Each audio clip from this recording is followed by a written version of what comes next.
Hello,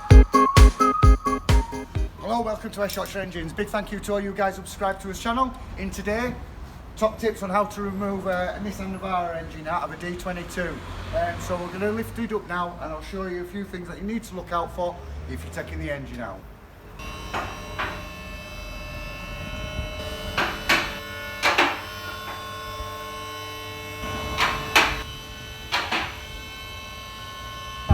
So, now we're underneath, as you can see, corrosion, so you need to treat chassis as soon as you can, especially with winter coming.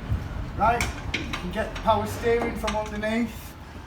We get the 14s on either sides of the engine mounts from underneath, guys. One of the things you've got to watch out for, crank position sensor located up here.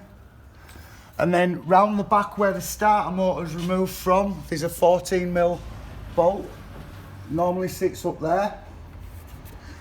Exhaust, I use a flex head 14mm to get to it. Everything's undone round the back, looks like it's been wax oiled. D22s were always a good chassis, far better than the D40s. But that's all bolts out now. Other than that, we have got to drop her down, lift engine out and do the mods we need to do. Right, if you need my help and assistance at all, please feel free to give me a call on 01274 029 809, email westyorkshireengines@gmail.com.